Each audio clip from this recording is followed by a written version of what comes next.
तीसरा अध्याय, भक्ति के कष्ट की निवृत्ति। नारद जी कहते हैं, अब मैं भक्ति, ज्ञान और वैराग्य को स्थापित करने के लिए प्रयत्न पूर्वक श्री सुखदेव जी के कहे हुए भागवत शास्त्र की कथा द्वारा उज्जवल ज्ञान यज्ञ करूंगा। यह यज्ञ मुझे कहां करना चाहिए, आप इसके लिए कोई स्थान बता दीजिए। आप लोग वेद के पारगामी हैं, इसलिए मुझे इस शुक शास्त्र की महिमा सुनाइए। यह भी बताइए कि श्रीमद् भागवत की कथा कितने दिनों में सुनानी चाहिए और उसके सुनने की विधि क्या है। सनकादि बोले, नारद जी, आप बड़े विनीत और विवेकी हैं। सुनिए, हम आपको ये सब बातें बताते हैं। हरिद्वार के पास आनंद नाम का एक घाट है।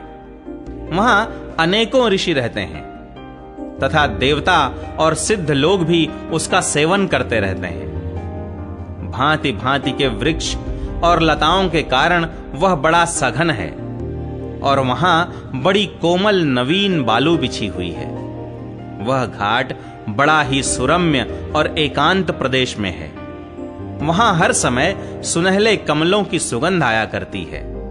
उसके आसपास रहने वाले सिंह, हाथी आदि परस्पर विरोधी जीवों के चित्त में भी वैर भाव नहीं है। वहां आप बिना किसी विशेष प्रयत्न के ही ज्ञान यज्ञ आरंभ कर दीजिए। उस स्थान पर कथा में अपूर्व रस का उदय होगा। भक्ति भी अपनी आंखों के ही सामने निर्बल और जरा जीर्ण अवस्था में पड़े हुए ज्ञान और वैराग्य को साथ लेकर वहां आ जाएगी, क्योंकि जहां भी श्रीमद् भागवत की कथा होती है वहां ये भक्ति आदि अपने आप पहुंच जाते हैं। वहां कानों में कथा के शब्द पड़ने से ये तीनों तरुण हो जाएंगे। सूत जी कहते हैं, इस प्रकार कहकर नारद जी के साथ सनकादि भी श्रीमद् भागवत कथामृत का पान करने के लिए वहां से तुरंत गंगा तट पर चले आए।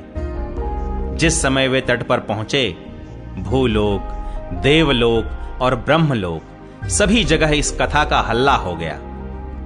जो जो भगवत कथा के रसिक विष्णु भक्त थे, वे सभी श्रीमद् भागवतामृत का पान करने के लिए सबसे आगे दौड़ दौड़ कर आने लगे। भृगु, वशिष्ठ, च्यवन, गौतम, मेधातिथि, देवल, देवरात, परशुराम, विश्वामित्र, शाकल, मार्कंडेय, दत्तात्रेय, पिप्पलाद, योगेश्वर व्यास और पराशर, छायाशुक, जाजली और जुन्हु आदि सभी प्रधान प्रधान मुनिगण अपने अपने पुत्र, शिष्य और स्त्रियों समेत बड़े प्रेम से वहां आए। इनके सिवा वेद, वेदांत, मंत्र, तंत्र, 17 पुराण और 6 शास्त्र भी मूर्तिमान होकर वहां उपस्थित हुए। गंगा आदि नदियां, पुष्कर आदि सरोवर, कुरुक्षेत्र आदि समस्त क्षेत्र, सारी दिशाएं, दंडक आदि वन, हिमालय आदि पर्वत तथा देव, गंधर्व और दानव आदि सभी कथा सुनने चले आए। जो लोग अपने गौरव के कारण नहीं आए, महर्षि भृगु उन्हें समझा बुझा कर ले आए। तब कथा सुनाने के लिए दीक्षित होकर श्री कृष्ण परायण सनकादि नारद जी के दिए हुए श्रेष्ठ आसन पर विराजमान हुए। उस समय सभी श्रोताओं ने उनकी वंदना की। श्रोताओं में वैष्णव, विरक्त, सन्यासी और ब्रह्मचारी लोग आगे बैठे और उन सब के आगे नारद जी विराजमान हुए। एक ओर ऋषिगण, एक ओर देवता, एक ओर वेद और उपनिषद आदि तथा एक ओर तीर्थ बैठे और दूसरी ओर स्त्रियां बैठी। उस समय सब ओर जय जयकार, नमस्कार और शंखों का शब्द होने लगा और अबीर, गुलाल, खील एवं फूलों की खूब वर्षा होने लगी। कोई कोई देवश्रेष्ठ तो विमानों पर चढ़कर वहां बैठे हुए सब लोगों पर कल्प वृक्ष के पुष्पों की वर्षा करने लगे। सूत जी कहते हैं, इस प्रकार पूजा समाप्त होने पर जब सब लोग एकाग्र चित्त हो गए, तब सनकादि ऋषि महात्मा नारद को श्रीमद् भागवत का महात्म्य स्पष्ट करके सुनाने लगे।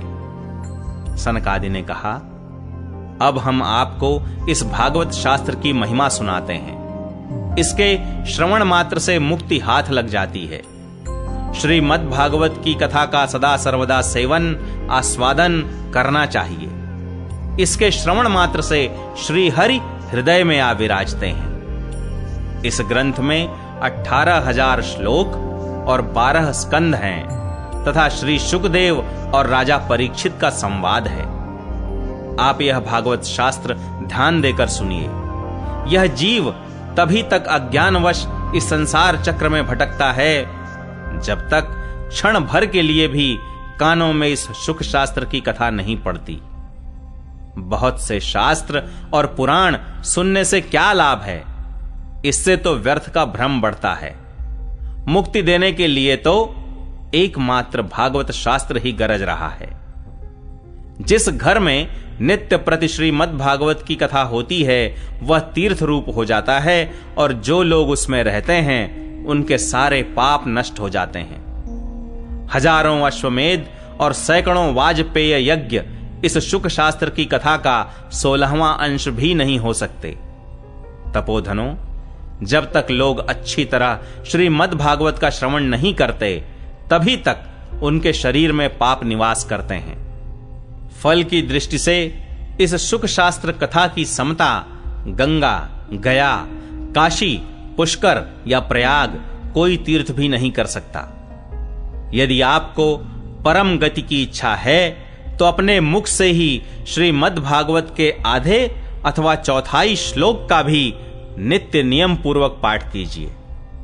ओमकार, गायत्री, पुरुष सूक्त, तीनों वेद, श्रीमद् भागवत, ओम नमो भगवते वासुदेवाय, यह 12 मंत्र 12 मूर्तियों वाले सूर्य भगवान, प्रयाग, संवत्सर रूप काल, ब्राह्मण, अग्निहोत्र, गौ, द्वादशी तिथि, तुलसी, वसंत ऋतु और भगवान पुरुषोत्तम, इन सब में बुद्धिमान लोग वस्तुतः कोई अंतर नहीं मानते। जो पुरुष अहर्निश अर्थ सहित श्रीमद् भागवत शास्त्र का पाठ करता है उसके करोड़ों जन्मों का पाप नष्ट हो जाता है। इसमें तनिक भी संदेह नहीं है। जो पुरुष नित्य प्रति भागवत का आधा या चौथाई श्लोक भी पढ़ता है उसे राजसूय और अश्वमेध यज्ञों का फल मिलता है। नित्य भागवत का पाठ करना, भगवान का चिंतन करना, तुलसी को सींचना और गौ की सेवा करना, ये चारों समान है। जो पुरुष अंत समय में श्रीमद् भागवत का वाक्य सुन लेता है उस पर प्रसन्न होकर भगवान उसे वैकुंठ धाम देते हैं। जो पुरुष इसे सोने के सिंहासन पर रखकर विष्णु भक्त को दान करता है वह अवश्य ही भगवान का सायुज्य प्राप्त करता है। जिस दुष्ट ने अपनी सारी आयु में चित्त को एकाग्र करके श्रीमद् भागवतामृत का थोड़ा सा भी रसास्वादन नहीं किया उसने तो अपना सारा जन्म चांडाल और गधे के समान व्यर्थ ही गंवा दिया। वह तो अपनी माता को प्रसव पीड़ा पहुंचाने के लिए ही उत्पन्न हुआ। जिसने इस शुक शास्त्र के थोड़े से भी वचन नहीं सुने वह पापात्मा तो जीता हुआ ही मुर्दे के समान है। पृथ्वी के भार स्वरूप उस पशु तुल्य मनुष्य को धिक्कार है। यूं स्वर्गलोक में देवताओं में प्रधान इंद्रादि कहा करते हैं। संसार में श्रीमद् भागवत की कथा का मिलना अवश्य ही कठिन है।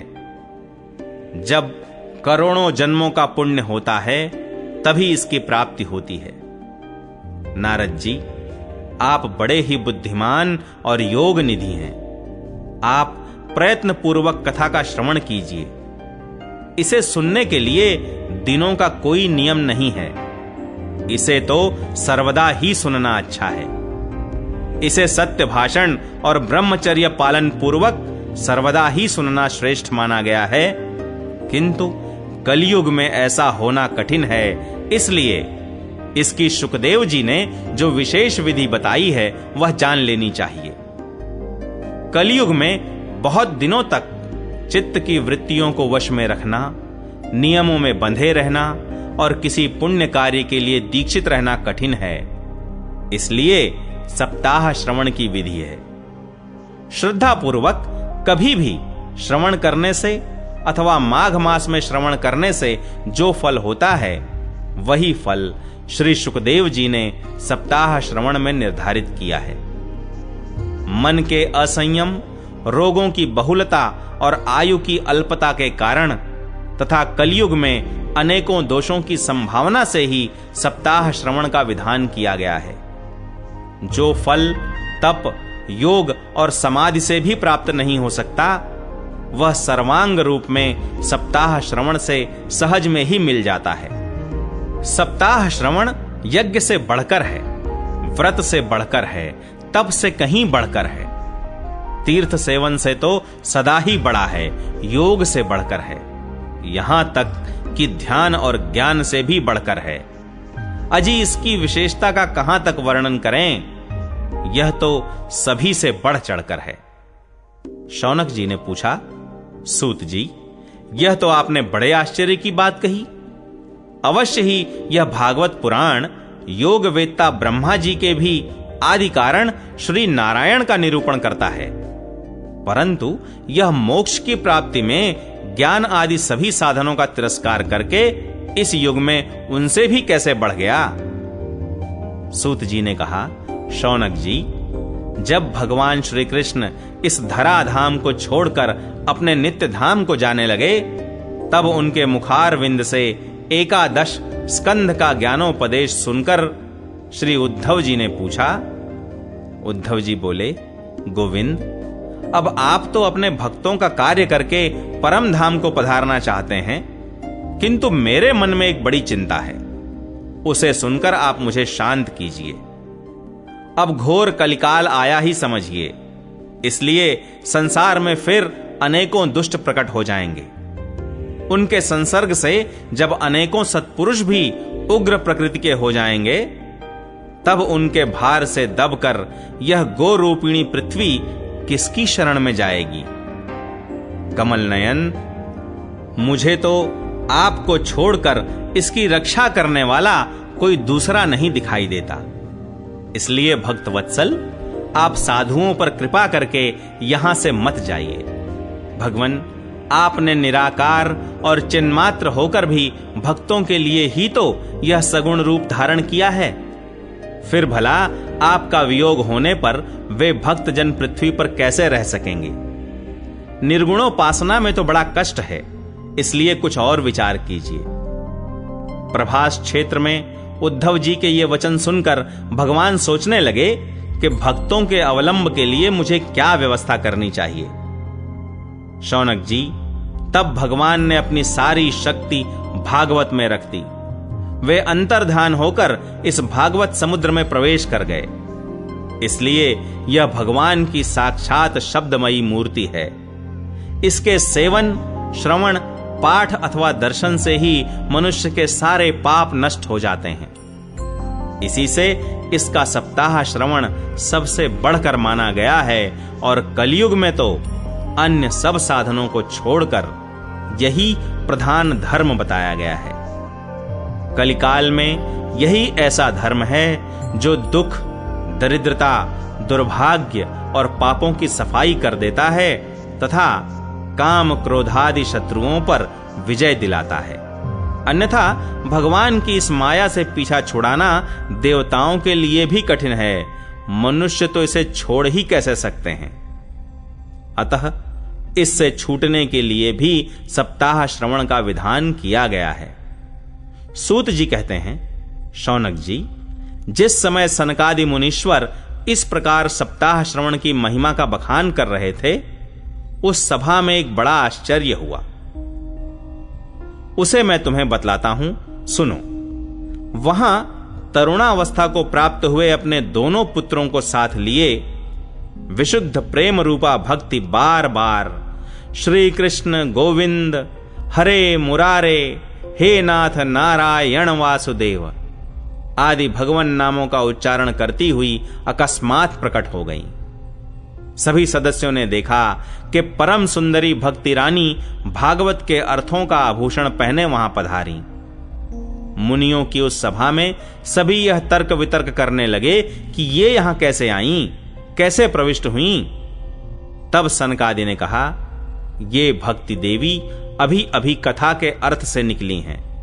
उनके ये वचन सुनकर भक्ति ने अपने पुत्रों समेत अत्यंत विनम्र होकर सनत कुमार जी से कहा।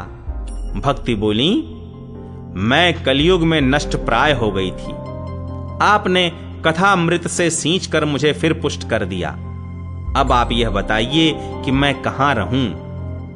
यह सुनकर सनकादि ने उनसे कहा, तुम भक्तों को भगवान का स्वरूप प्रदान करने वाली, अनन्य प्रेम का संपादन करने वाली और संसार रोग को निर्मूल करने वाली हो, अतः तुम धैर्य धारण करके नित्य निरंतर विष्णु भक्तों के हृदयों में ही निवास करो।